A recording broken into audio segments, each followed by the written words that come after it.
been traveling across the world for the last 10 years. And I've spoken to people from different traditions, different cultural backgrounds, different even religious backgrounds. Now, while there can be many differences of opinion over many different issues, there is one truth that everyone can agree on. And that truth can be summarized in 3 words. That truth is this visible? Life is tough. Isn't it? So, we may be wealthy, we may be poor, we may be popular, we may be unknown, we may be tall, short, fat, thin, educated, not so educated. Life is not easy for anyone. And most often, when we think about the toughness of life, that generally we think of that from outside, trouble comes upon us. So the economy may go bad, the weather may become poor, some people may trouble us. So while there are all these troubles are there undoubtedly, now one factor that we often overlook is that there is much trouble that we bring upon ourselves. That there is something inside us that seems to work against us. I learned this lesson when I was just growing up. Since my childhood, I had a lot of interest in language. So one of my hobbies was to pick up a dictionary and memorize words. And I developed a fairly good vocabulary by that. But as I was growing up, I also had a bit of a temper. Now, having a bad temper is a problem. But I found that having a bad temper and a good vocabulary is a deadly problem. See, most people when they get angry, they just become incoherent. They may scream, they may rant, they may shriek.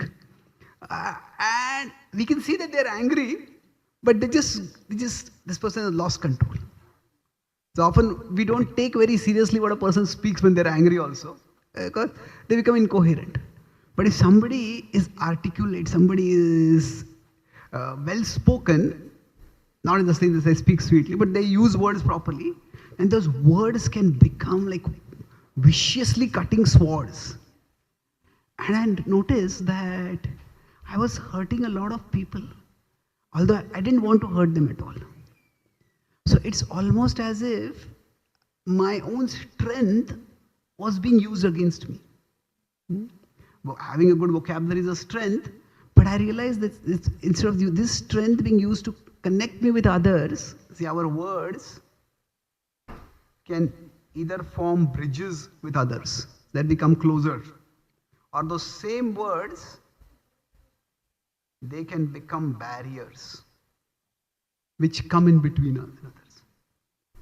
So they can form windows that link us, or they can become walls.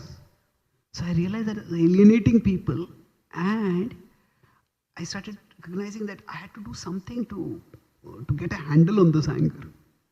And when I started reading the Bhagavad-Gita, I was reintroduced to it in my college days. So when I read this verse just spoke to me directly. This is something which I really can relate with at a personal level. Because I felt this anger was something which was really hurting me and causing me to hurt others. And so this thing that there is something inside us that seems to work against us, that is a realization that everyone comes to sooner or later. And yes, life has many problems. And we could say there are problems that come from outside. Quite often, it is the way we react that worsens those problems. We need something important, that person forgets to get it. And that person forgetting to get it is annoying, it's disturbing.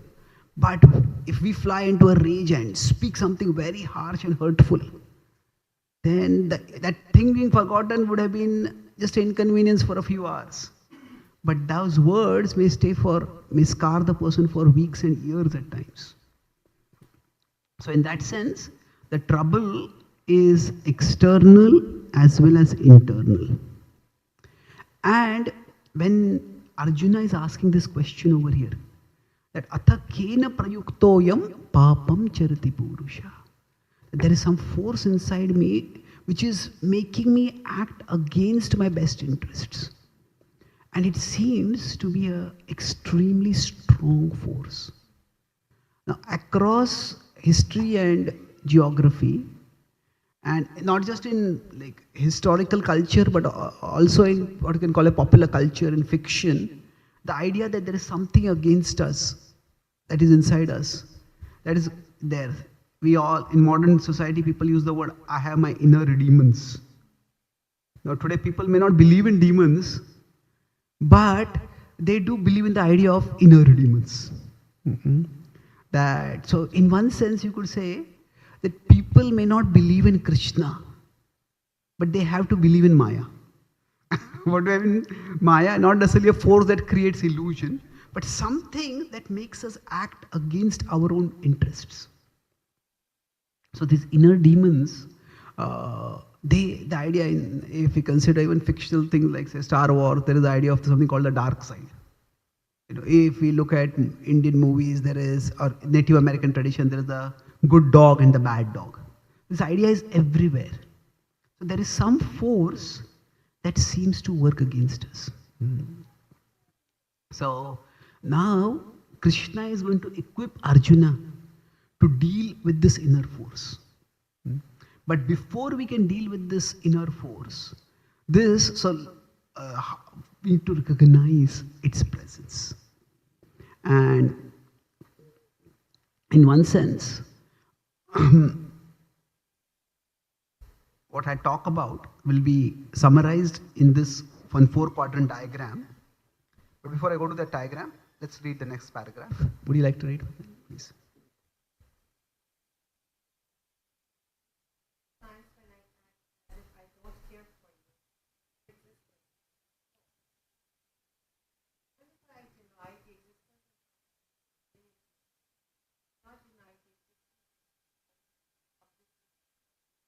Yes.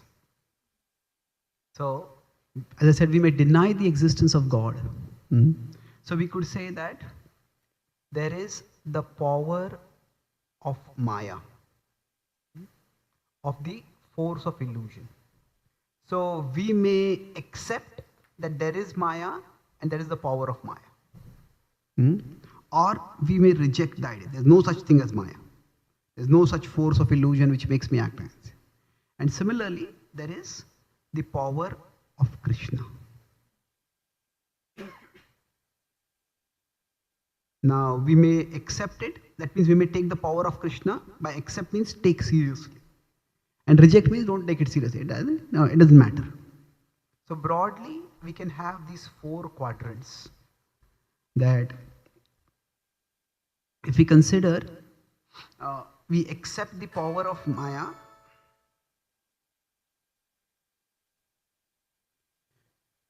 Our entire life story basically falls in one of these 4 quadrants. In many ways, our life story is the story of our encounters with temptation. Now, in the West, the word encounter is quite common. In India, the word encounter has a different meaning. So in India, encounter means to counter. To counter and to destroy. But encounter in the normal sense of the word, it means that we face it. So when we deal with temptation, how do we deal with temptation? Our whole life is shaped by that. For example, as children, nowadays there is so much technology available, so many gadgets available. And those gadgets can cause so much distraction, can cause so much wastage of time. So this is something which is coming ultimately from the force of illusion. One of the things that has happened because of social media is that second-hand experience has become more important than first-hand experience. What do you mean by second-hand experience and first-hand experience? That this is especially true among teenagers. What happens is that suppose somebody goes for some party, some festival, some outing, some hiking, some trekking, some event they go to, and they actually have a good time in the event. But then they take photos of that event and they post the photos on social media, maybe Instagram, TikTok, whatever, Facebook.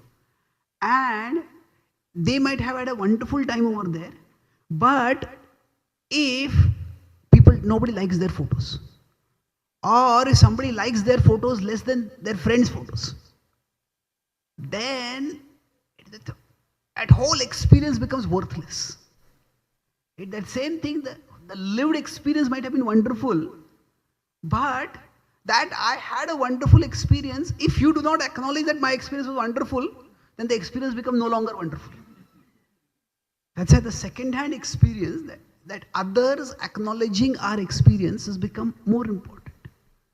So this is the idea of illusion. So illusion could be how much are we affected by social media. People get caught in it, and there's constant comparison that happens, and a lot of young people are subjected to depression because of that, because just incessant comparison goes on and on and on. So while young men, they get caught in video gaming, boys, and just completely hooked on that. I saw one cartoon of one man. He's telling his friend, yesterday my broadband Wi-Fi went down. So I spent some time with my family. They seem like nice people. It's like as if you don't even know who they are.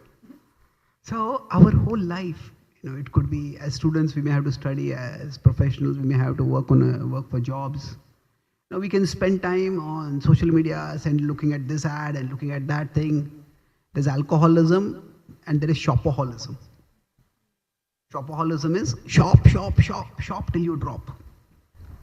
Now that shop till you drop was when people go out into shopping malls and they have to buy so many things, and so many things they drop down. Now we don't even have to go out. We can just click on our phones and we can just buy as much thing as we want. So the thing is, temptation is always present. And broadly speaking, our life story is basically proportional to, or is shaped on, our facing of temptation. Now this is not just for somebody who wants to live a life of devotion, and we understand there's Maya, and Maya will take us away from Krishna. But Maya will not only just take us away from Krishna, Maya will not even let us live happily at a material level. To whatever degree happiness is possible at a material level, even that will be taken away. So if we consider Krishna is here on the top, then below that there is Sattva, below that there is Rajas, and below that there is Tamas. Sattva, Rajas, Tamas, these are like gears of a car. It's like a car in a particular gear will function in a particular way. So a mind that is infected by a particular mode functions in a particular way. So Maya will, if we are here, we would like to go here, Maya will pull us downwards. But Maya will not let us stay there. If we are here, Maya will pull us here. So from Krishna it will pull us to Sattva, from Sattva it will pull us to Rajas, and from Rajas it will pull us to Tamas. So and even for people who have no spiritual interests, the force of temptation is there. Somebody might be living a material responsible life, and maybe they get fired, and they are not able to find another job. They get depressed, and to get out of depression, they start drinking. And then, losing a job was a problem, but getting addicted to alcohol is a far bigger problem, isn't it? So the force of temptation, the force of illusion, this Maya is there for everyone. And it is constantly dragging us down. So I said that if this particular diagram we take, that if we are to overcome the force of illusion, we need to take Maya seriously and we need to take Krishna seriously. Now, when we take Maya seriously means what? This whole thing, each of these, there is the need to fight against temptation.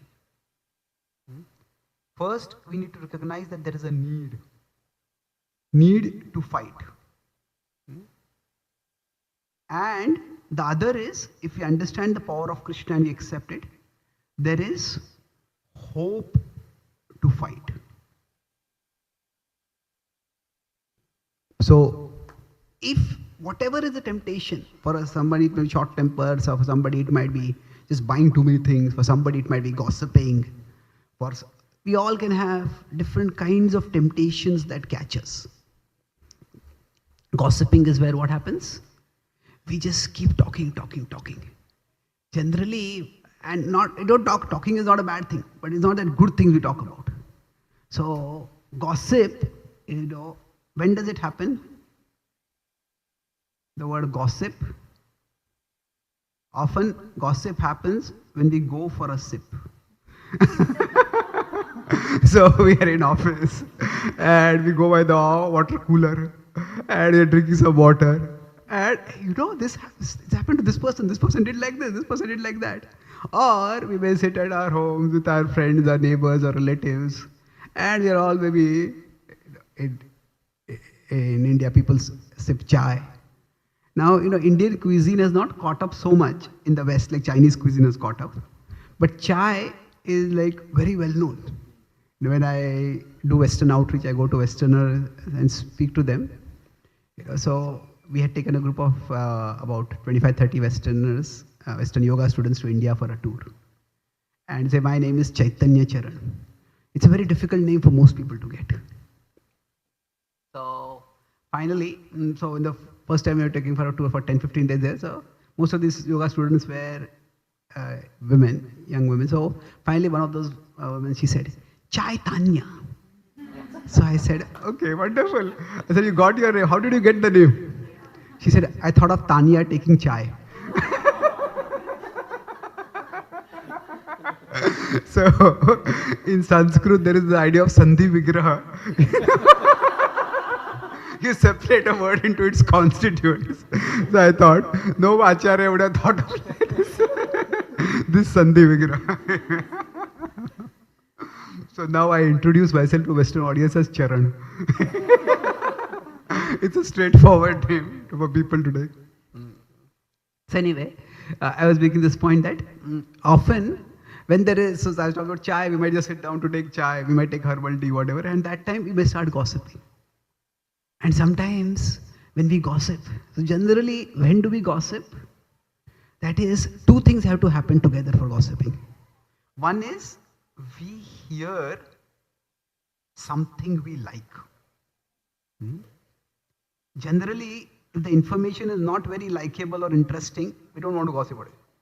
But we hear something we like about someone we don't like. We hear something we like about someone we don't like. Oh wow, now in public interest, I'm going to tell this to everyone now. So now sometimes we may gossip about someone and then that person comes to know somehow that, oh, this person spoke like this about me. And then what a nice relationship becomes cold. Or even when we are gossiping about someone, the other person might seem to hear enjoy the gossip. But that person may be thinking that, oh, today you are speaking like that about this person, tomorrow you may speak like that about me. So what happens because of this is that there can be many different kinds of temptations, but the idea is there is a part of us which knows this is going to cause some harm. But we overlook it. So first is that if our life story is a story of dealing with temptation. So I'll talk about these 4 quadrants. we need to recognize the need that there is a force of illusion and the force of illusion works against me. So there is a need to fight against it. So generally speaking, if we consider these 4 quadrants, let's start with quadrant 2. If we don't believe that there is a need to fight, nor do we have any hope in fighting. We don't believe in Maya, we don't believe in Krishna. So basically what happens is, we are going to be dragged down. We are going to be dragged down. It is like, Srila Prabhupada says that some people go to hell, others happily go to hell. And that means they are doing things which they don't even recognize or realize the consequences of. So it's like we are dragged down, but we are effortlessly dragged down. Effortlessly means we are not even fighting against it.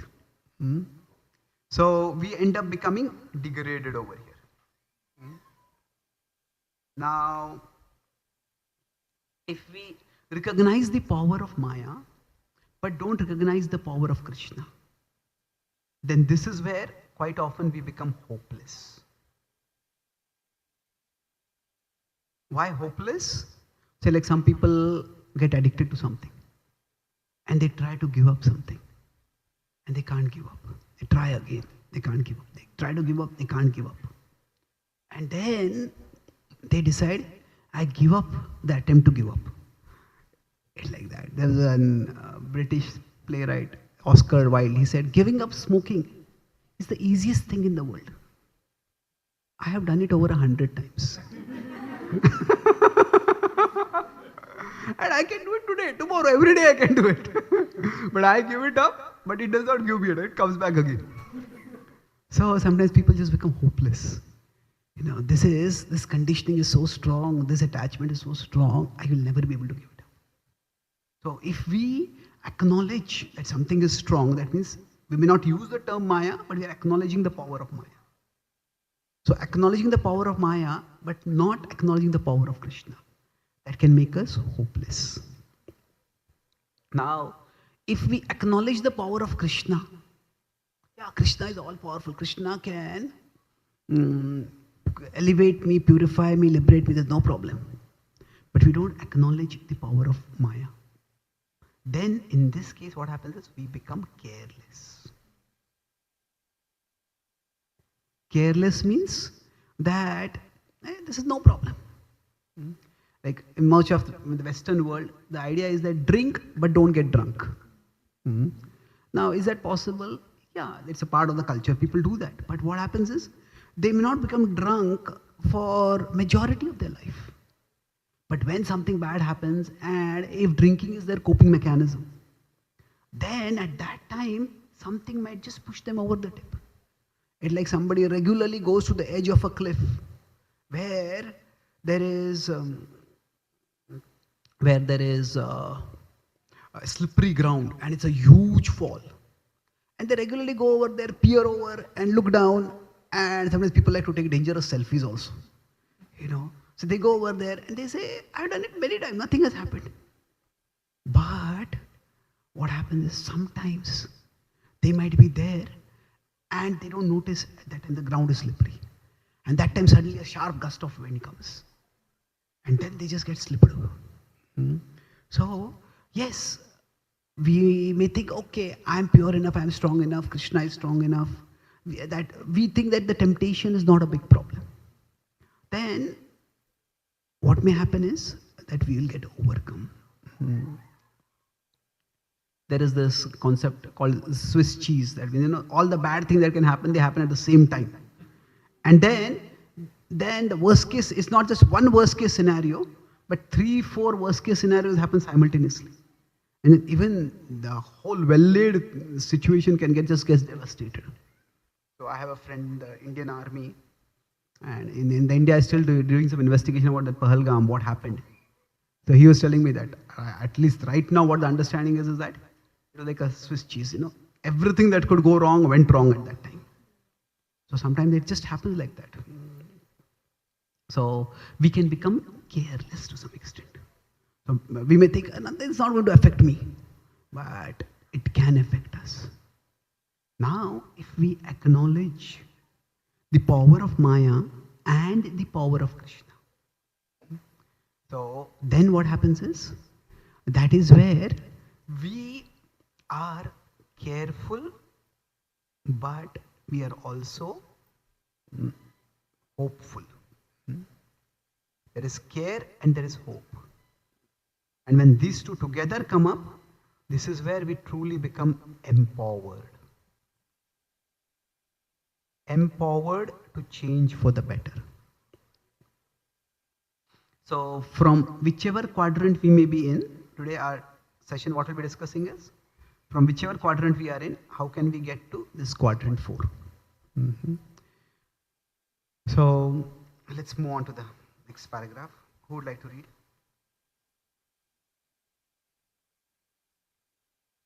Third paragraph. Yes, please. Indeed, almost every day, and sometimes many times within a single day, my own actions serve as evidence of the presence and power of this mighty enemy. Yes. Now, see, if we are not careful, if we are not alert, then we may not realize the problem. We may not realize that, say if somebody has a tendency to get angry, now we may get angry several times in a day, but it might just be one harsh word, a little change of tone in our voice, and it might just be one aggressive gesture. Now when this happens, we may not even remember it at the end of the day, but whoever is affected by it will remember it. But however, if we start recognizing that there is this enemy inside me and it works against me, then we'll become more alert. Okay, what is happening over here? How is it happening? Now, if we consider there are bad people who do bad things and there are good people who do good things. But here what we are talking about is, there are good people who end up doing bad things. So if we consider Yudhishthir, what happened to him was that many times the question comes up, why did he gamble at all? So was he so uncontrolled in his senses that he went about and gambled? No, he's considered Dharmaraj. So what happened for him? So if we consider, let's go back to these 4 quadrants once again. Somebody who is neither acknowledge the power of Maya nor the power of Krishna. That means that person is happily, proudly under the clutches of illusion. The example of this would be somebody like Ravan. Ravan was proud of his power. He was not fighting against his lust. He was fighting for his lust.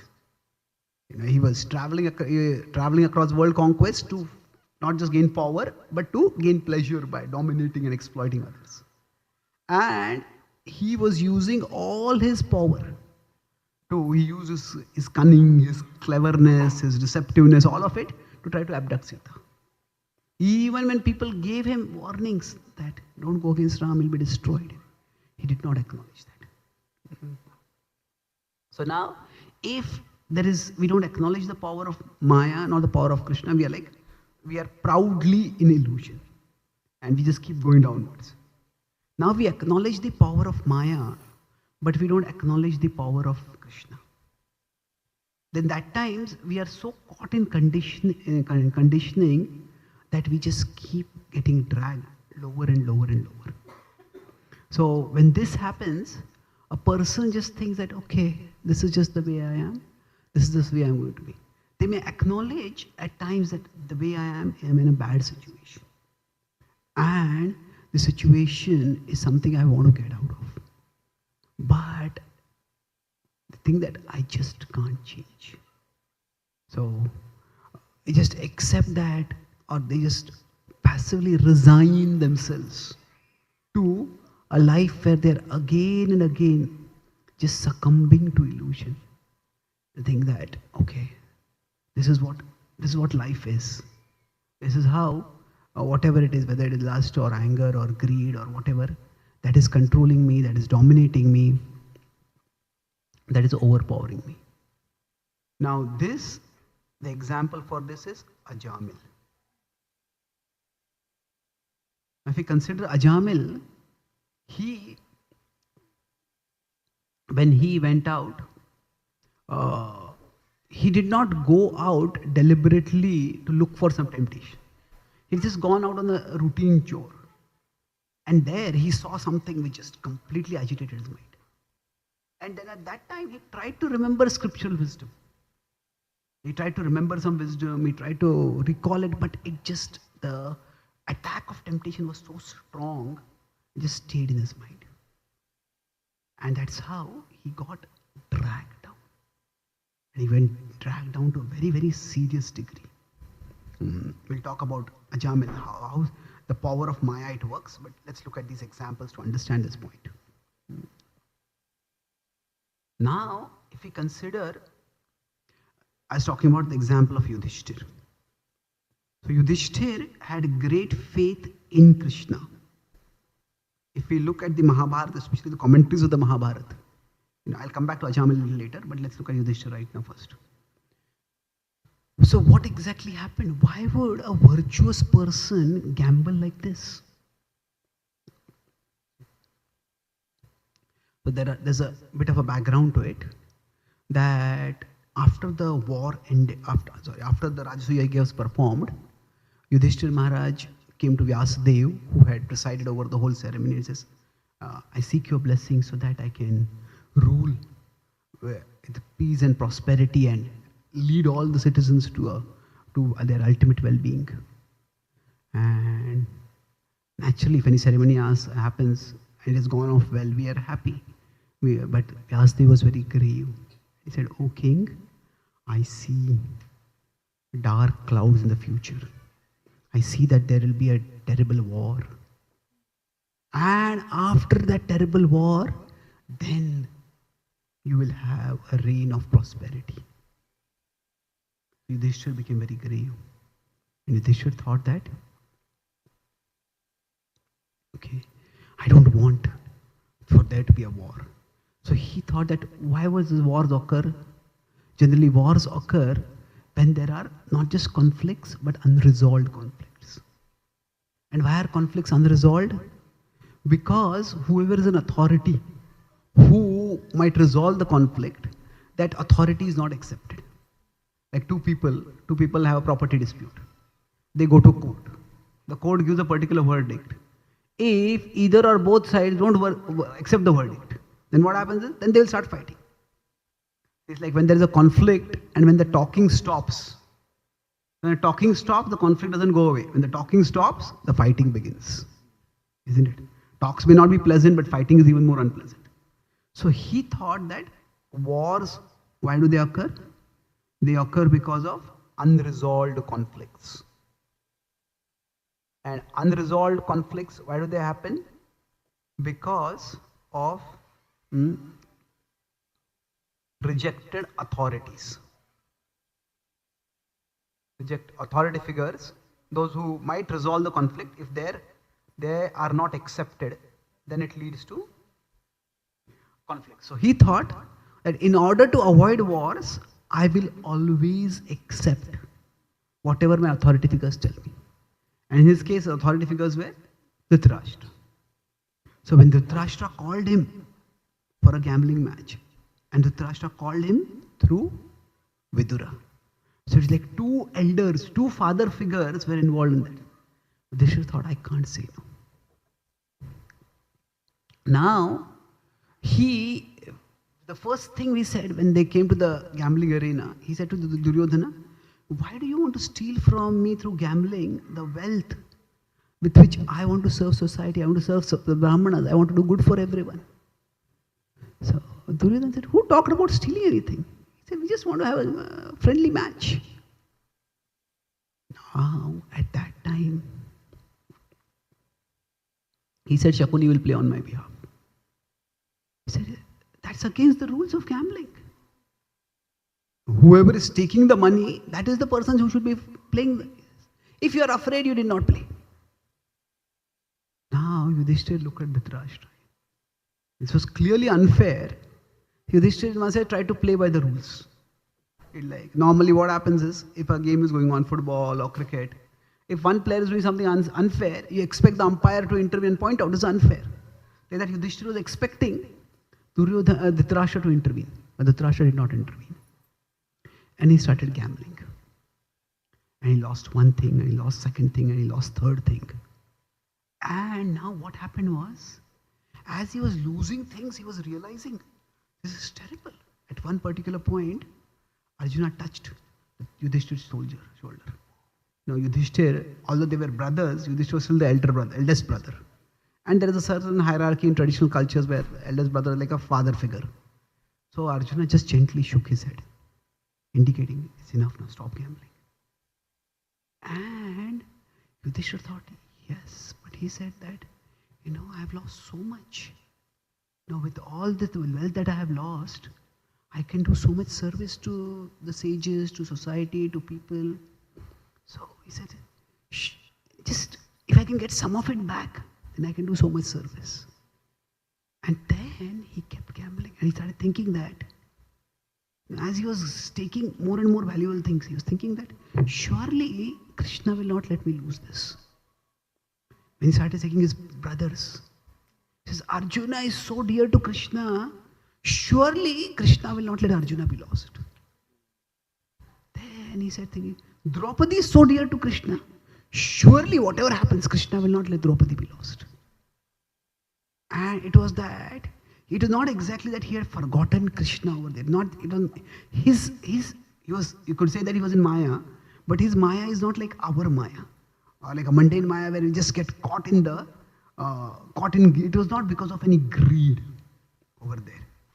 It was not because he thought I'll make some quick money, that's why he started gambling. But it was even with a desire to serve. But what happens is, when we say life is tough, the Mahabharata depicts reality in its brutality. And one brutal truth of life, its brutal truth is that good intentions are not a substitute for good intelligence. Good intentions are not a substitute for good intelligence. So good intentions mean that he wanted to do dharma, he wanted to do bhakti, he wanted to do seva. That's a good intention. But it was a bad judgment call. So he had faith in the power of Krishna, but what happened is he underestimated the pull of gambling. He underestimated how much it can drag someone down. So just because we are trying to serve Krishna does not mean that the forces of illusion will no longer work on us. Just because, say, we have some service in the temple, we have to do arati for Krishna, and say because of that we go at a dangerously high speed in the car. We think, I am going for Krishna's service. That's good enough, but the material world acts according to certain principles. If somebody has severe diabetes, and they say that somebody brings them a Tirupati Balaji Laddu, I say, this is prasad. How can I say no to prasad? And they take the laddu. Now what will happen is, they may get spiritually purified, but they will get materially devastated. So the power of Maya is also something to be seriously acknowledged. So for all of us, we may not underestimate, we may not neglect Krishna. See, for most of us, what happens is, yeah, Krishna is nice, but Maya is also not all that bad, So we do not devalue the power of Krishna, but we often devalue the power of Maya. And then what happens? We end up in self-created trouble. Self-created trouble. So for all of us, it's important to acknowledge that both Maya is powerful and Krishna is powerful. And so now I thought that we'll go toward the fourth quadrant. Let's look at the last paragraph. Who would like to read? The Mataji would like to read.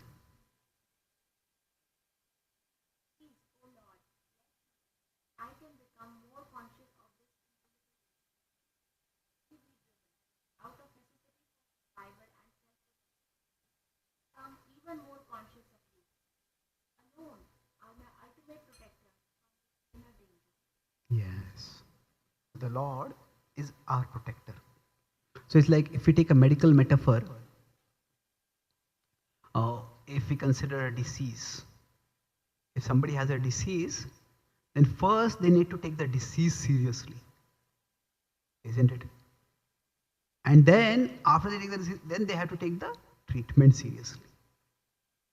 So if somebody doesn't take the disease seriously, then suppose somebody has nowadays, suppose somebody gets some disease, like say somebody gets cancer. Now the word cancer is such that just hearing that word people get terrified. Now of course many forms of cancer are curable now. But normally if we hear the diagnosis cancer, we'll not take it lightly. We'll take it seriously. But somebody has just some swelling on the body, some little pain. So I say, okay, no big deal. I don't have to bother about it. So if they don't take a disease seriously, if the doctor says, you have to get this treated, there's no big deal. So if they don't take the disease seriously, things will become problematic. But if somebody takes a disease seriously, but they don't take the treatment seriously, then also it will be a problem. So for us, recognizing that Maya is powerful, that's like taking the disease seriously. So when we take the disease seriously, we recognize that there is a need to fight against this temptation. And then when we take Krishna seriously, there is hope that I can be cured. So I'll talk about this last part, that how to feel the need and how to feel the hope. So broadly speaking, it's not that all of us have the same anartha troubling us to the same degree. Each of us may have different anarthas. Some of us may have common anarthas, but the principle is there that Maya will attack all of us in some way or the other. So how do we feel the need? Broadly speaking, the need comes from two things. One is the positive that we are unable to do.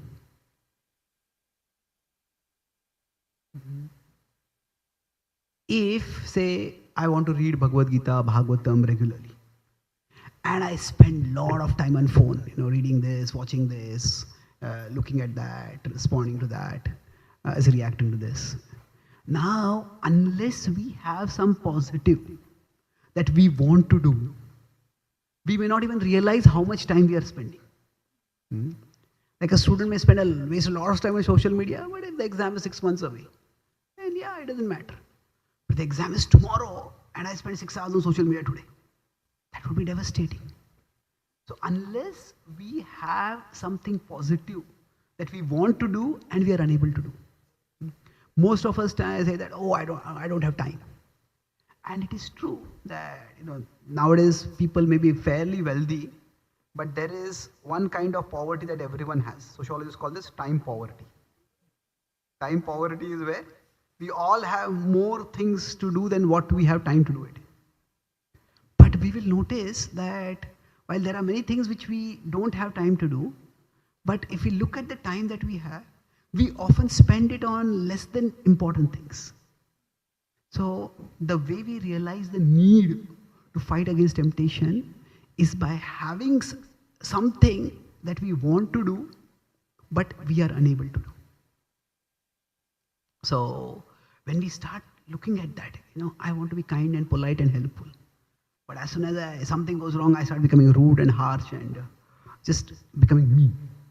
So then, oh, this is not the kind of way I want to be. So that need can come from a positive side by recognizing that there are some values, some purposes, some things which I want to do, but I'm unable to do it. So we need to have some positive that is our aspiration. So by looking at our aspirations, looking at the good things that we want to do and are unable to do, on one side we can feel the aspirations to do something. The other thing is the negative that we end up doing. So this is where we have our boundaries.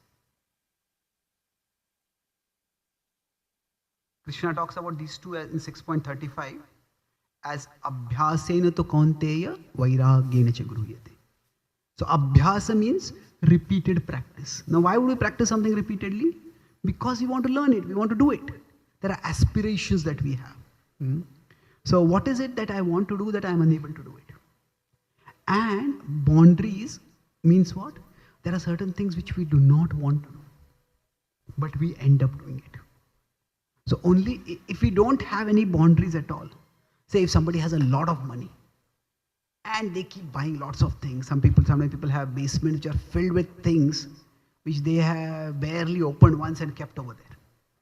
Now if somebody has a lots of money, they may spend a lot of money also, they may not even realize that I'm spending so much money. But if somebody keeps a boundary, okay, every month I'm not going to shop beyond this amount. Or if some circumstances come in their life where they don't have that much money, then they have to budget themselves more carefully. So if we have certain boundaries, we all may get angry, but generally we all keep our anger under limits. So normally when we get angry, we might just yell at someone, we might raise our voice. But most of us, if we are in a reasonably cultured society, we may not use swear words, we may not use obscenities. But if we regularly give in to anger, and one day, suddenly, we find that we have spoken some obscenities, how could I speak something like that? And if we just speak it among some people they're taken aback, but maybe it's just family, relatives. Tomorrow we speak it against somebody who is much more cultured and important for us. And then, hey, this is the boundary that I have crossed. So for each one of us, it's like, how do I know that I have a disease? Say if somebody is doing some regular workout, they're having muscular atrophy. How do they know it? That, okay, I try to lift a weight and I'm not able to lift the weight. Something is wrong over here.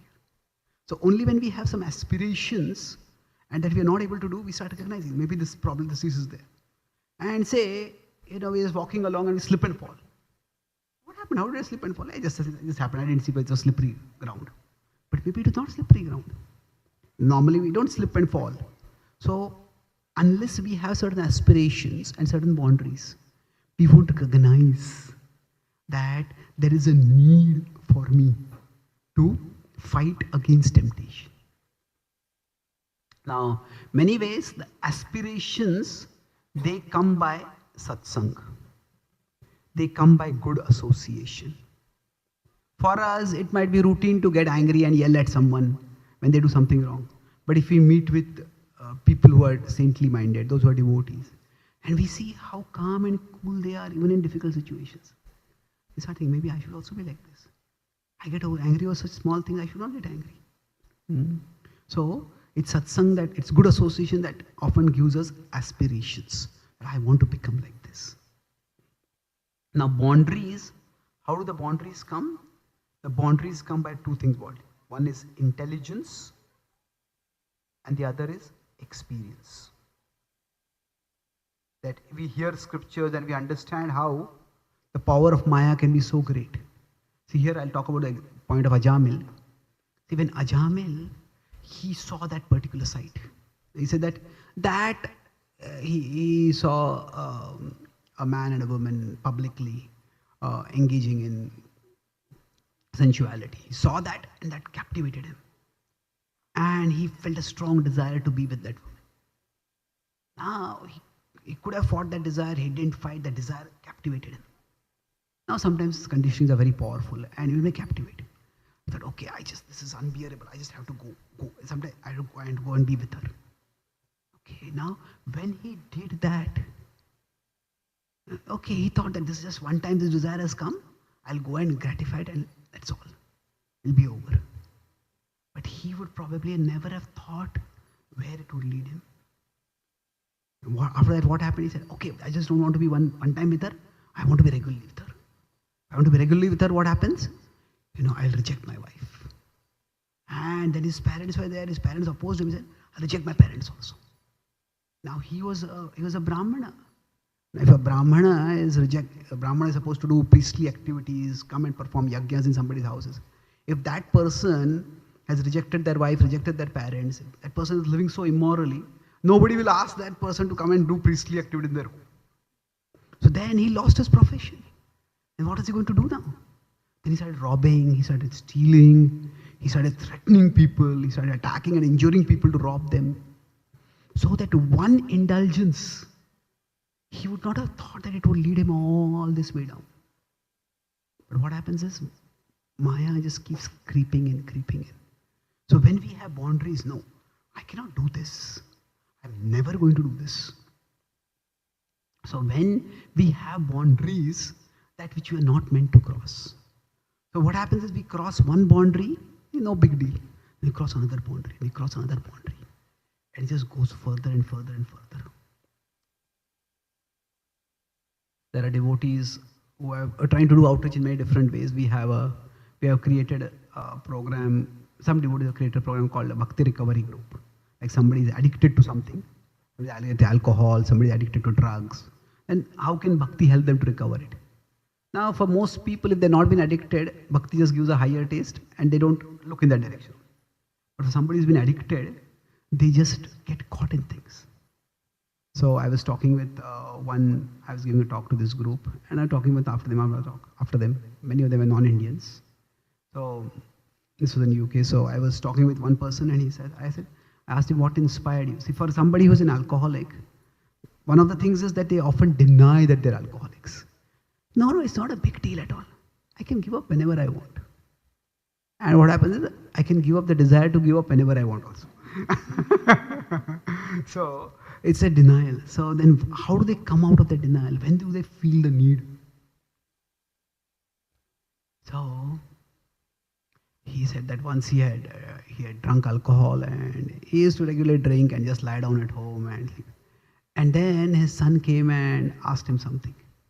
His son, small 4 or 5-year-old boy, and he was drinking and he just banged his fist against the table on which he was sitting and drinking. His son got completely scared. And he said, when I saw my son so scared of me, that was what shook me. He says, what kind of person have I become? As a father, I should be protecting my children. Here my son is shrinking in fear of me. And not because he has done something wrong, because I have done something wrong. He's afraid what more I may do. That's when he felt, I need help.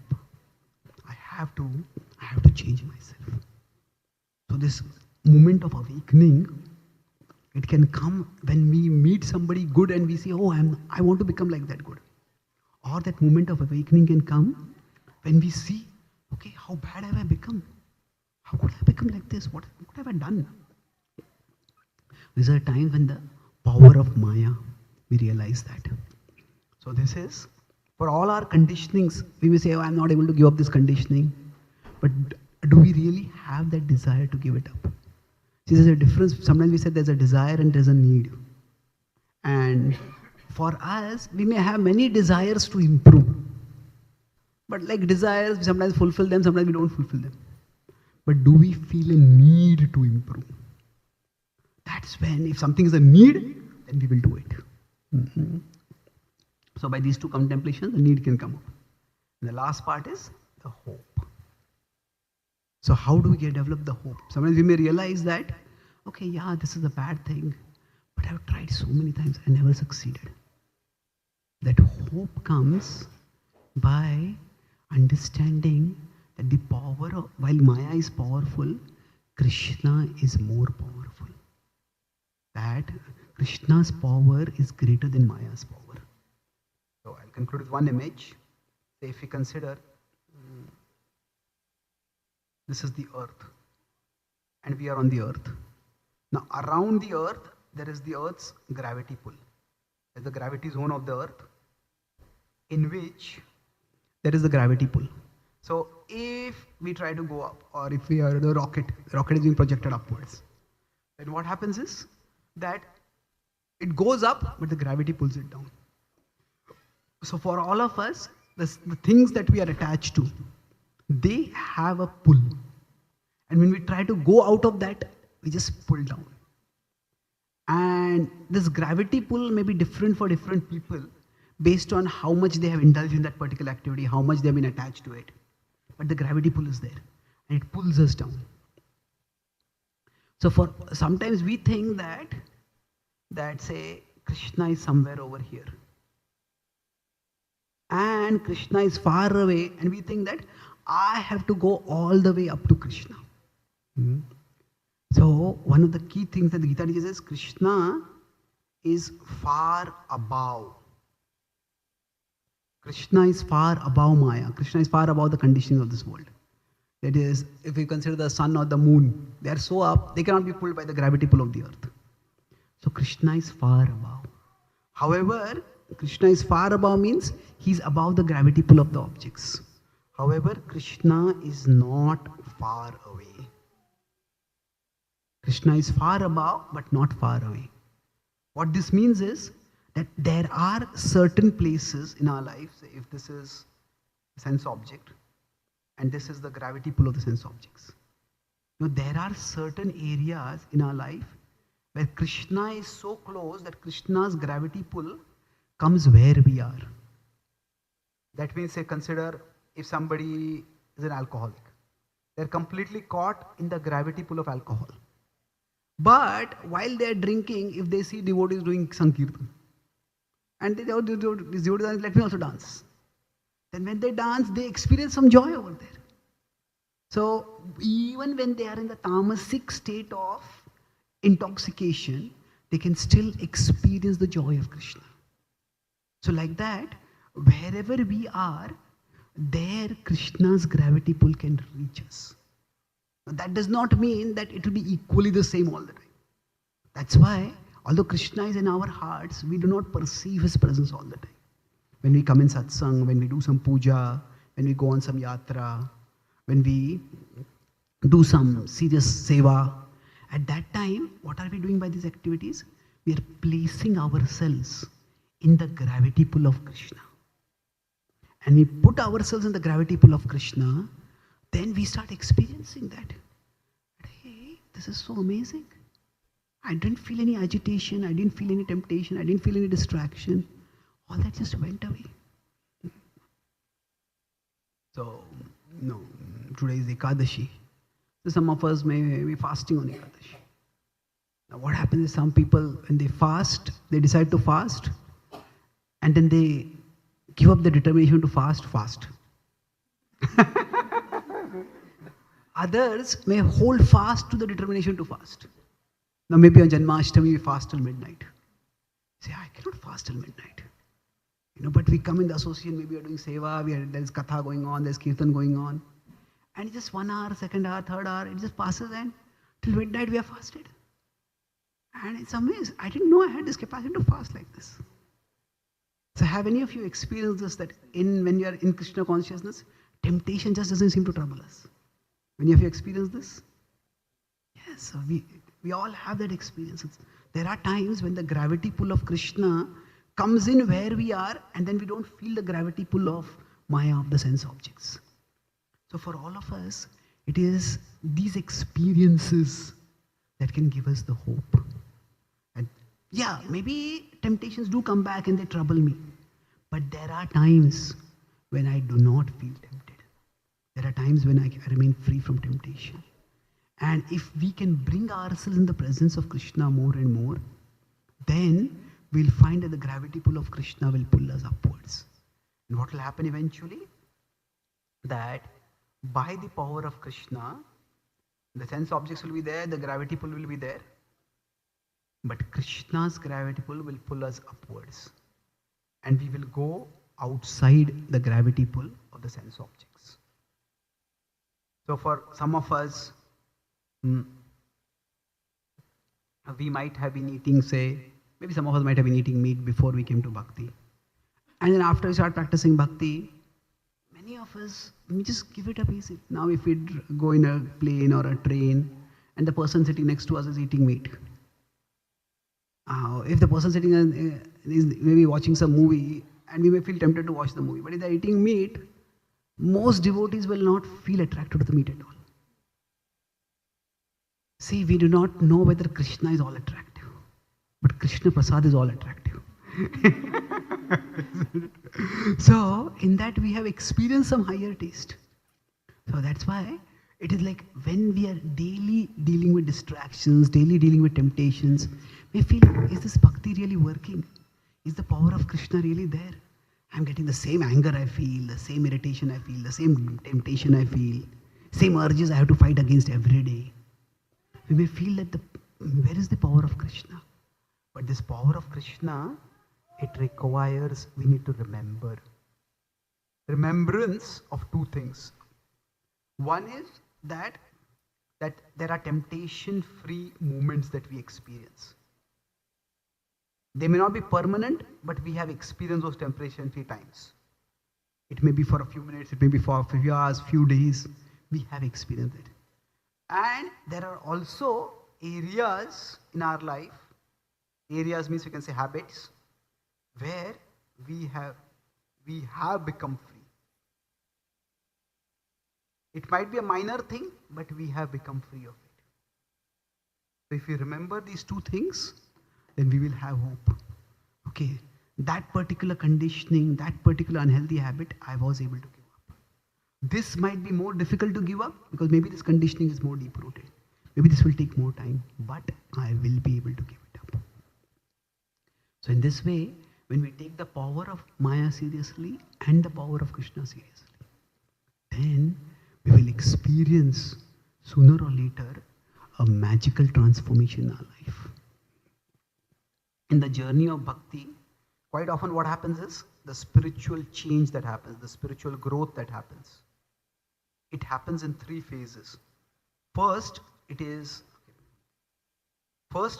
revolutionary. Revolutionary means what? It's a rapid change. Initially, when we come to bhakti, hey, this thing change, this thing change, our lifestyle changes, our habits change. There is a revolutionary change that happens. But that revolutionary change, it stays for some time. After that, it is a grind. We feel as if there's no dramatic change happening. But that change is happening. That change is evolutionary. It's like if you have a newborn baby, it's like every week the baby is growing. And you can actually measure and see every week the baby is growing. But once the child becomes 3 or 4 or 5 years old, like if every week you measure the height is not going to increase. See? But every day the child is being fed well, the child is growing.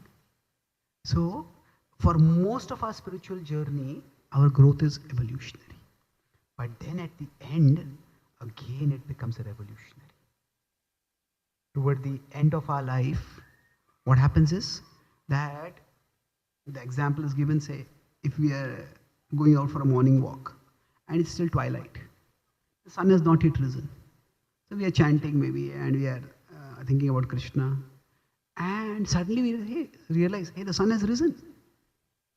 So now the sun didn't rise at one moment. The sun was rising continuously, but at one particular time we realized the sun has risen. So that is how purification happens. So every day that we practice bhakti, we do some puja, we do some japa, we do some swadhyay, we do some seva. Every single day we are getting purified. Although it may appear, oh, this desire is coming, this temptation is coming, I'm fighting against it, it's coming. But every day that we are practicing bhakti, the sun of Krishna Prem is rising in our heart. And Srila Prabhupada writes that one day, realize, oh, I have become a pure devotee. What does pure devotee mean? That the same temptation that were troubling me earlier, I just don't feel those temptations.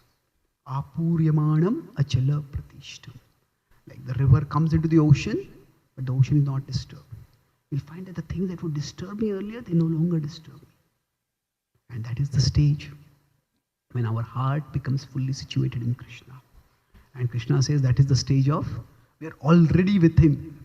That is the stage of mukti, jivan mukti. Even if we are not yet liberated, we are essentially liberated. It's only a matter of time when there will be videha mukti and we will be back with him, back with Krishna for a life of eternal love and eternal joy. So I'll summarize what I discussed today. I talked about the broad topic of fighting temptations, or fighting the power of Maya. Now, I talk about three main points in the session. At first point was that how, when we all face problems in life, there are external problems, but much more than these are there are self-created problems. And I talked about how I had a good vocabulary and a bad temper, it made things worse. So the problems in our life, often the bigger problems are not the external, but the internal. They can be two separate, but the internal often make the external worse. So sooner or later, we recognize that there are these inner demons which need to be dealt with. And to deal with these demons, the major talk I discussed was about how in these 4 quadrants, we take Maya seriously. Or we don't take Maya seriously. And we take Krishna seriously. So, we take Krishna seriously or we don't take Krishna seriously. So now, if these 4 quadrants are there, if we take Maya, if we don't take any of these seriously, then we are like in the position of Ravan, where we are basically getting degraded and we are getting proudly degraded. Happily, proudly, blissfully degraded, ignorantly degraded. If we take Maya seriously but we don't take Krishna seriously, then what happens? We become hopeless. So, hopeless is, the example here was of Ajamil. He tried to fight, but he felt I could not fight and he just gave up over there. Now, if we take Krishna seriously but we don't take Maya seriously, then we become careless. What was the example of this? Yudhishthir Maharaj. He had good intentions when he started, I wanted to obey my elders. But if the elders are asking us to do something dangerous like gambling, should we do it? And if we do it also, how far? Can we say that because I am doing it for Krishna, so I won't get into trouble? No. Good intelligence is necessary even when we have good intentions. Now, if we have both, then we become empowered. We become empowered, we take Krishna seriously, we take Maya seriously. Now, there are many examples of this, of saints of people who get transformed. So we have Valyaguri, he took the holy name seriously. We have Mrigari, who realized, who got the vision of how killing was going to lead to hellish suffering for him in future. So he took the wrong action seriously. So we have Jagai Madai. We can take the example of Mrigari over here. So then our talk was that first, the need. Need means that we take Maya seriously. We feel the need to fight. So how do we feel the need to fight? By 2 things. One is the aspirations. Think of things that we want to do in our life. We would love to do it, but we are not able to do it. That will make us realize that there's something that I'm being pulled away, something inside me that is pulling me away from this. So our aspirations that we are not able to do. We are unable to do. And then the other is our boundaries.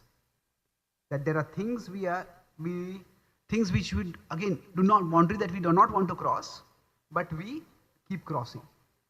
We are unable to stay within. So then we can realize that sometimes by good association we may realize that, oh, this is the kind of person I want to become. And then that can inspire us. And by self-observation, what kind of person am I becoming? So by our intelligence, by our experience, we start recognizing. So by our satsanga, we can develop good aspirations. By our self-observation, by our experience, by anubhav, by observing ourselves, we understand that these boundaries are very close. That can make us feel the need for change.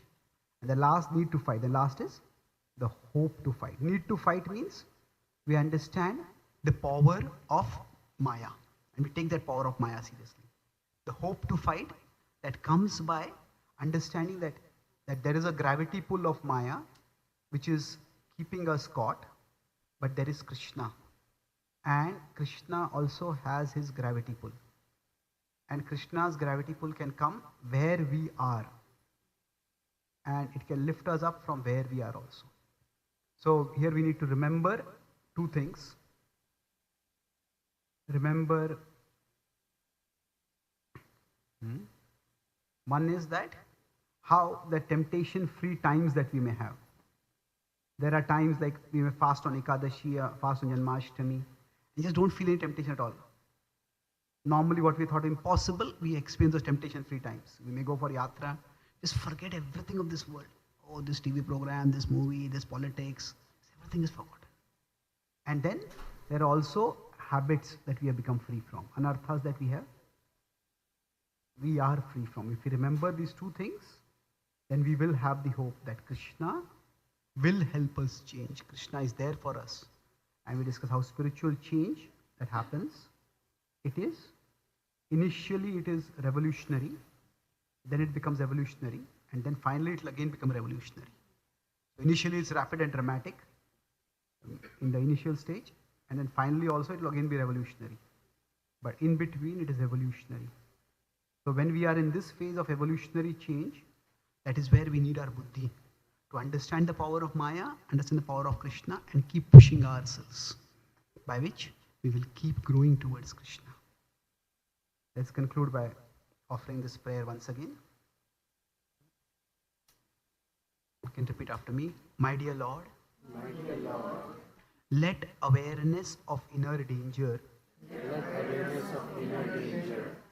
drive me toward your shelter. Shri Krishna Bhagwan ki jai. Thank you very much. Hare Krishna.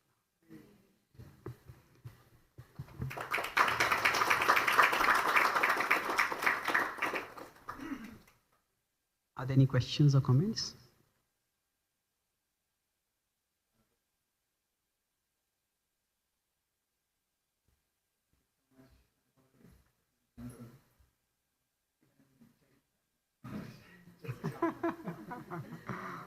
So many things that we talked about, wonderful, resonating, really Prabhupada is on this right now. Really was so Prabhupada really Can I have the water? Staying high forever. Yeah. Right? So this is kind of resonated with that. And these things that you talk about about the gravity pull also reminds us like that's the escape velocity basically. The escape out of this material universe, we need the escape velocity. My question is, and you kind of summarize that at the end also about the revolutionary. We have revolutionary growth, then we have revolutionary growth, and then finally revolutionary. So tying to that thought of how do we keep on increasing? Like we know we have to get to that escape velocity to actually get out of this world. Right? Krishna's velocity is there. That's the gravity that you're talking about. That's the escape velocity. But how do we get to that state? Because there are so many hindrances that we will get on this path. How do we not succumb to those hindrances? How do we know theoretically that yes, that is the goal, and it is possible to reach that in this life. Prabhupada has also mentioned that. But many times we lose that hope, or that I don't think it's possible in this life. Maybe how much will I struggle? Well, I need to struggle. So how do we get that firm conviction that it is possible in this lifetime? Yes. It is quite easy to get discouraged, and also it is possible that we may end up discouraging ourselves by having unrealistic expectations from ourselves. What that means is that while Krishna consciousness can work in wonderful ways, but we can't expect magic all the time. Magic does come, but it may not come all the time. So what this means is that we all need to choose our battles. Say, if you consider now India has had wars with two of its enemies, two of its neighbors, Pakistan and China. Now, to some extent in the last 10-12 years, India has taken some strong action against Pakistan. But we have not really done something similar with China till now. We are not that strong. That doesn't mean we are letting China walk all over us. But it is not that we have taken the battle to China till now. So we are choosing our battles. Maybe in future we'll become stronger. So we have many anarthas in us. We have many things which we can want to improve.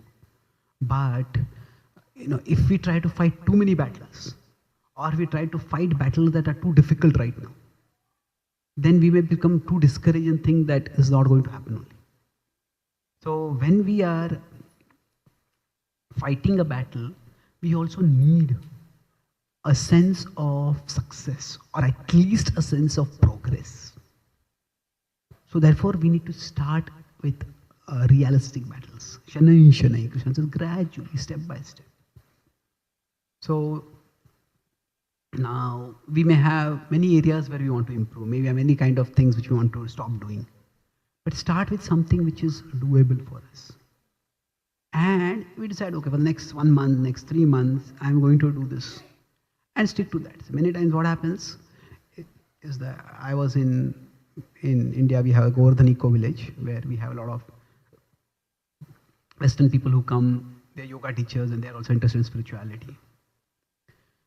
So I was talking with one Western, he said, I asked him, how long are you going to be here? He said, I have to go back by February. I said, okay, what do you do? He said, I'm a therapist. Okay. And he says, our business shoots up in February.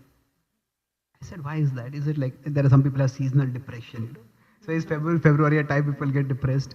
He said, no, not like that. He said, in January people make resolutions.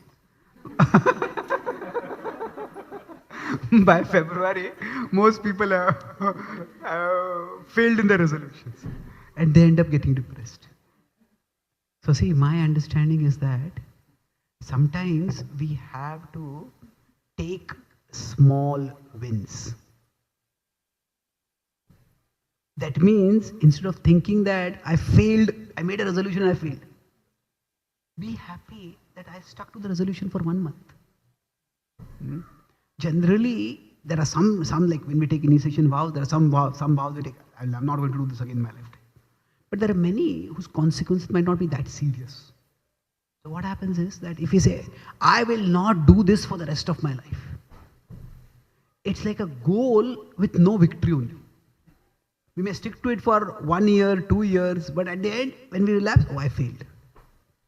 But instead of that, once we start with the mindset,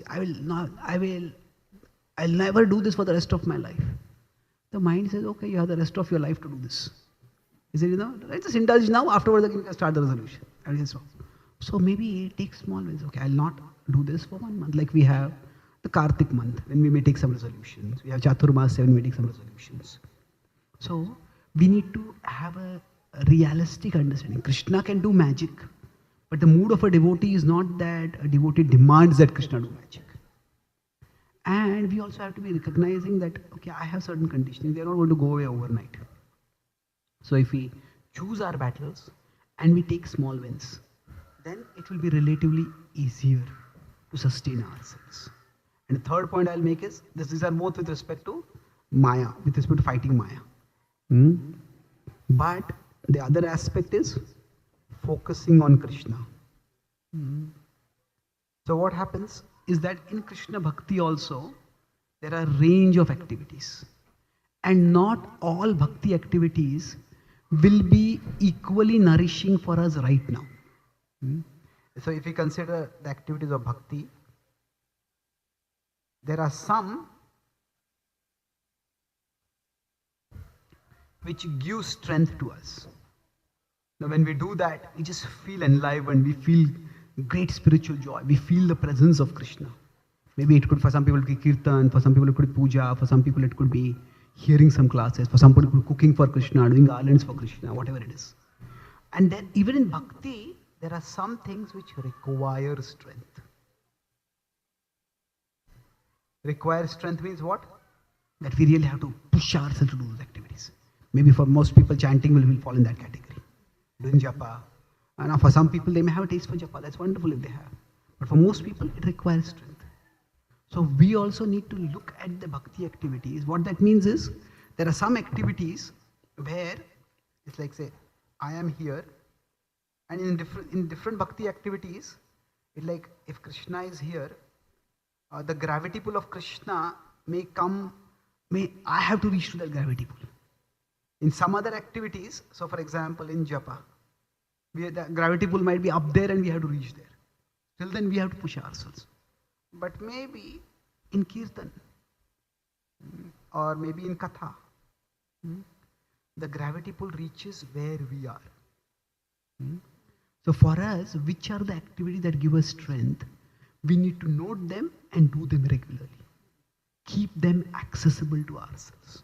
So when we do that, then when moments of weakness, it's like when we are having moments of weakness and then we have to do the activity that requires strength, we will forget it. No, when we have moments of weakness, we need to do the activity that give us strength immediately. Now, all activities of bhakti will give us strength, no doubt. But some may not give the strength immediately. So looking at which manifestations of Krishna are we naturally attracted to. There are many beautiful deities of Krishna, but some deities, pictures, we may feel very attracted to. We keep them on our phone, keep them with us. Whenever we see them, a prayerful bhav comes within us. And then have that. That way, if we do this, then it will become, the battle will still be tough, but it will become less difficult for us. So we make a list of these activities and then we keep those activities accessible. Okay? Thank you. Any other questions or comments? Yes, Mansi.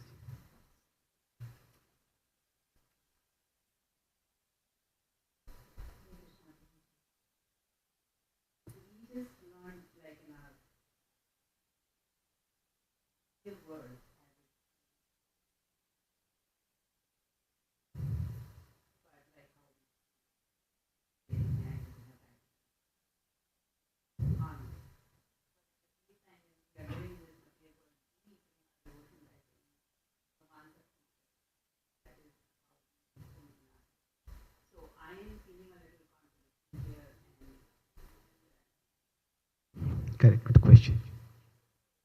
So when we say that Krishna will fix all things, yes, Krishna will fix all things. But more often than not, Krishna will fix all things by fixing us so that we can fix all things. And it is not that Krishna will magically solve problems. We see there are in the Mahabharata many incidents where Krishna miraculously intervened. But if we see the majority of the Kurukshetra war, it was Arjuna using his archery, using his strength, he was fighting. Now, which were the moments that led to victory? Was it, say, the miraculous moment when, say, Krishna covered the sun and told, help Arjuna to kill Jayadratha? That is true. But Arjuna got to that point by fighting through the entire Kaurava army. So yes, God helps us, no doubt. But when, see, broadly, this is a big subject, but I'll try to shorten it. See, in our life, there are situations. Now, situations can be problematic. Now, situations lead to emotions. Something bad happens to us, we feel disheartened, we feel discouraged, we feel frustrated. And then emotions lead to decisions.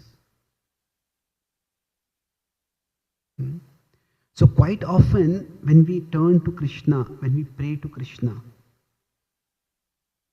what we expect is that Krishna fix the situations. But what often Krishna does is that he fixes our emotions. And when he fixes our emotions, then that enables us to take better decisions. So now Krishna can fix the situations also. But that is not what he normally does. A devotee does not depend on Krishna intervening all the time. So the whole Bhagavad-Gita is not, see, there is a difference between, say, to some extent, the mood of the Ramayana and the Mahabharata. In the Ramayana, Lord Ram is the hero. Of course, he's not the only hero. Hanuman is also a hero. All of them are heroes, but Ram is the central hero. Now, and he is doing the most action. But in the Mahabharata, it is Krishna not doing the most action. It is the Pandava, it's Arjuna doing the most action. In many ways, the Mahabharata is more reflective of real life than the Ramayana. So the call of the Bhagavad-Gita is not just that Krishna is the hero and turn to him and he will solve all your problems. So rather the mood of the Bhagavad-Gita is Krishna is the hero and join him and he will make you a hero.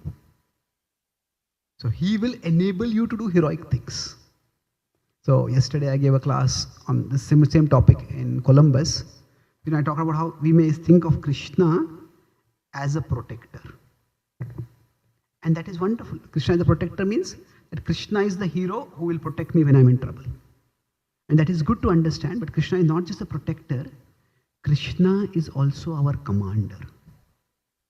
That we are in an army and we are in Krishna's army. And this war that we are fighting, it is a tough war, but we have Krishna as our commander. And when Krishna is a commander, we fight in the war. And then here Krishna is the hero, but in Krishna's army, we also become the hero. So Krishna wants us to become heroic. Srila Prabhupada was, you can say, the unlikeliest of heroes. At the age of 69, 70, with nothing to show in his life, he went to America. And he came to America. He tried to serve Krishna. And in the last 10 years, 108 temples, 70 books, 14 world tours, thousands and thousands and thousands of people inspired to take a bhakti. So it is Prabhupada who also became a hero. So yes, so Krishna helps us. Bhagwan sab karenge, that's true. But Krishna will do many things through us. And that's why devotion is not passivity. Oh, Krishna will take care of everything. We can think of that when we are giving into too much anxiety. Okay, don't worry, Krishna will take care. But Krishna will take care of other things. Let me take care of the thing that I am doing right now. So in that sense, there is our part and Krishna's part. So it's like a human-divine partnership, like the Krishna and Arjuna, they had a partnership like that, the divine-human partnership. So it is like the human take care of what I can. That I take care of what I can, and the divine Krishna will take care of what I can't.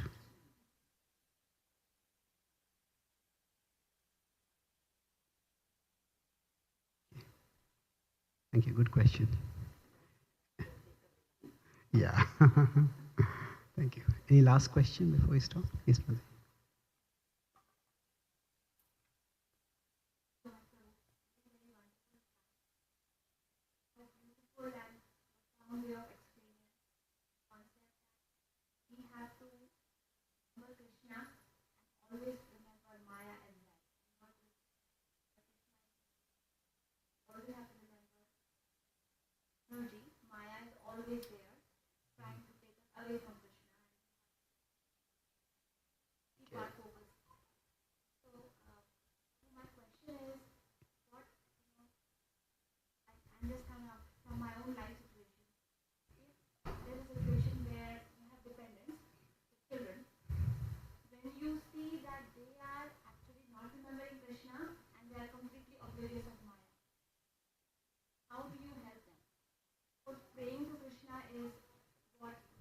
By children means you're talking about teenagers or?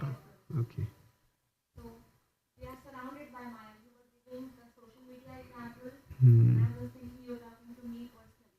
That is what challenge I face. How do we know that they are in that quadrant.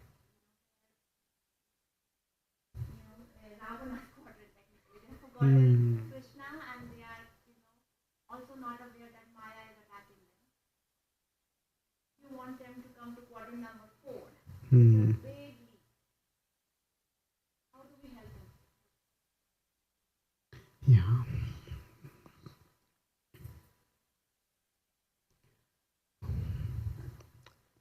It is difficult. But I think there are, what I found is broadly 3 steps.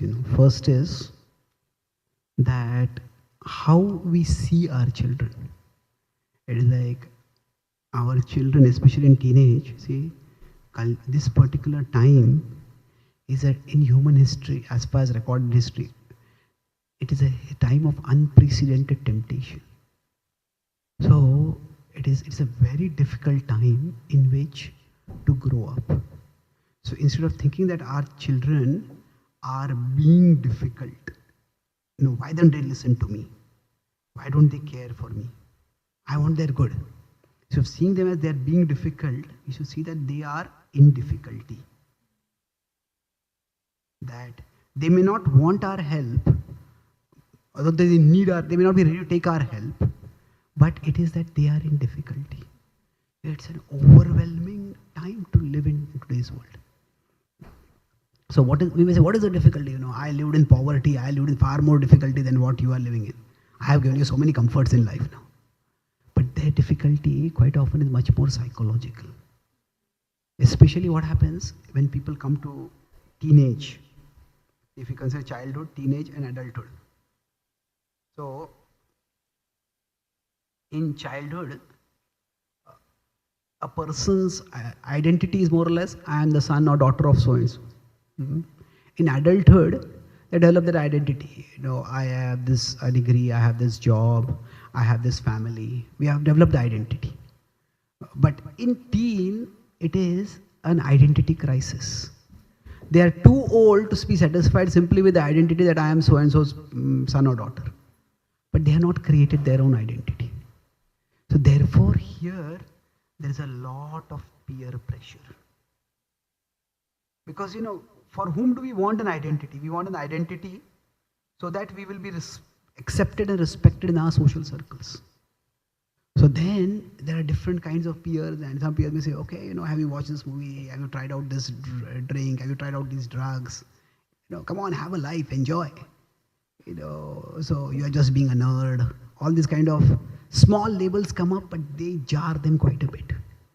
So the first thing is that it's not that we are against our children, or rather our children are against us. We don't think we are against our children, but they are in difficulty. So, especially when I give talks to completely new people, Western people, one of my prayers I offer, it's there in this book also. So with that, we go to 3.26.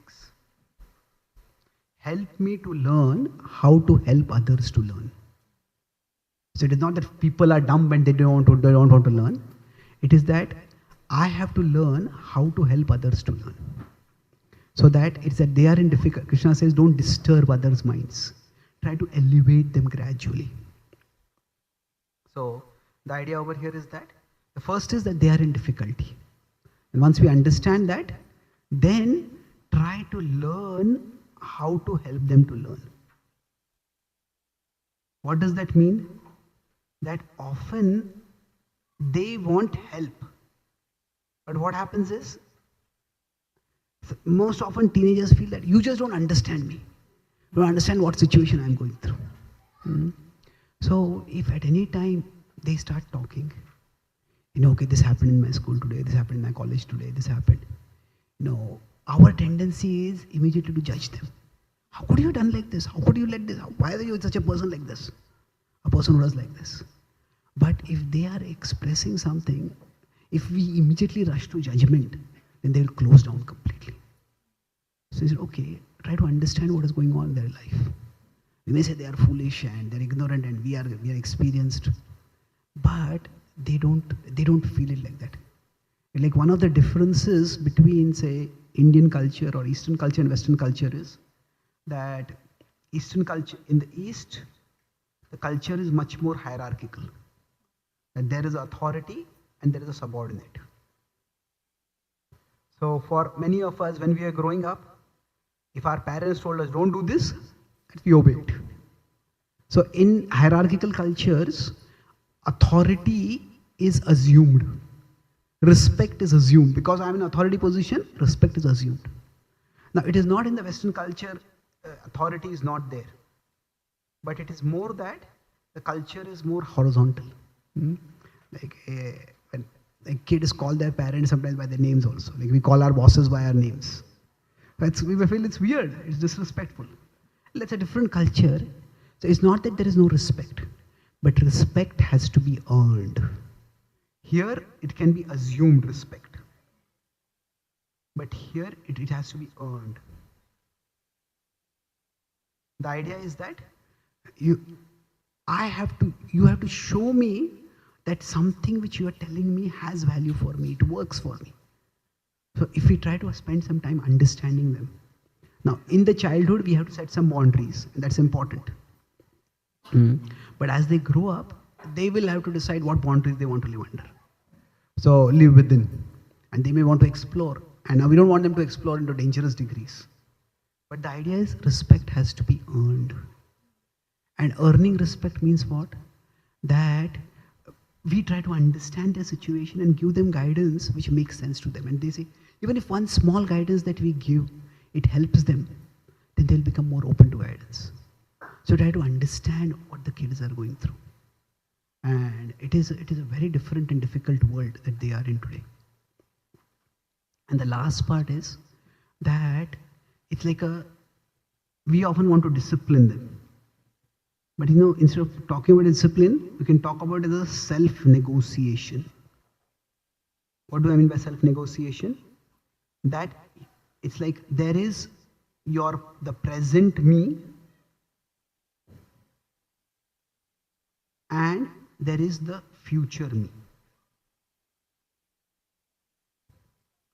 So for example, say if we are trapped in a storm and we have, say, only 7 days food, then we may decide that if I just enjoy a big feast right now, then I may not have any food after 3 or 4 days. So the present me should not enjoy at the cost of the future me. So rather than telling the children, don't do this, don't do this, don't do this, try to help them to see that wise discipline, you want to enjoy right now, but do you want to enjoy in a way that will harm the future you? That will ruin life for the future you. So it's not so much that I am telling you to do this, but rather there is a future you who has to live with the consequence of the present you. And so now present me is there. Now if we care only for the present me, we will get stagnated or degraded. But on the other hand, if we care only for the future me, this is good for you in the future, this is good for you in the future. But what about the present me? It's like we want to have food after 7 days. So, but what about me? Oh, don't eat anything because we need food in the future. We'll have food in the future, but we may not be there in the future, isn't it? So what happens if we care only for the present me? We can get degraded. We can get into bad habits.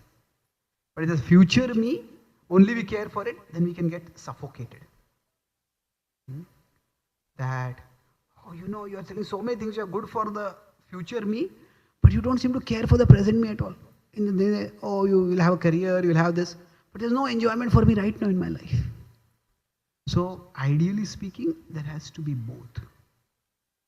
So it is not that the future me has to be at the cost of the present me, or the future you has to be at the cost of the present you.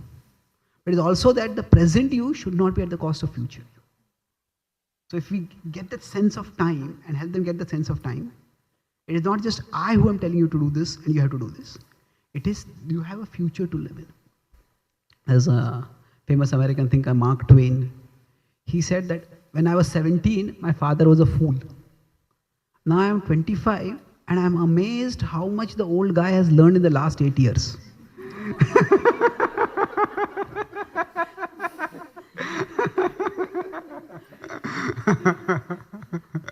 Now, it is possible that the father has also learned some things, but it's quite likely that 17, the hormones are high. One thing, I can conquer the whole world. But by 25, a person has become a little more responsible. And a person starts recognizing that, my parents have lived responsibly. They have gone through life. They have something to teach me. So sometimes what happens, so I'm talking about this from the present me and the future me, for the child's perspective. But from our perspective also, sometimes we may want the child to do at present the right thing. And we force them so much. We can force to some extent. But if we force them too much, once they become young adults, they may just go completely off. So sometimes doing the right thing is important, or getting them to do the right thing is important, But sometimes maintaining the right relationship is also important. If we tell them that, what I am telling you is right, and if you don't listen to me, you will regret it in the future. And then you will come crawling back to me. Now, if we do that, even if they realize they were wrong, they will not come back. So, it's like a bird, like a mother bird. A baby, when the baby bird is small, the mother bird protects the baby in the nest. But the baby bird has to fly. And while flying, sometimes the baby bird may fall down. But then, that's how the baby bird learns to fly. So, from our side also, we want to care that they make the present choices properly. But if we force them to make certain choices right now, they may become resentful, and even when there are good choices to be made, they may not make good choices just because we told them to make those choices. So it's like a careful, from our side also we have to negotiate. I want to get my child to do the right thing, but I also want to have a good relationship with my child. So if the only word that the child hears from the parents, no, you cannot do this, you cannot do that, you cannot do that, then eventually the child will grow up and will say no to the relationship with the parent itself. And that can be very painful. So all this is not easy, it is difficult, but gradually we can help them navigate that difficult phase of adulthood, of teenage to come to adulthood. Okay. Thank you very much. Srimad Bhagavad-Gita ki, Srila Prabhupada ki, Gaur Bhakta Vrinda ki, Nitai Gaur Premanande. Chaitanya Charan Prabhu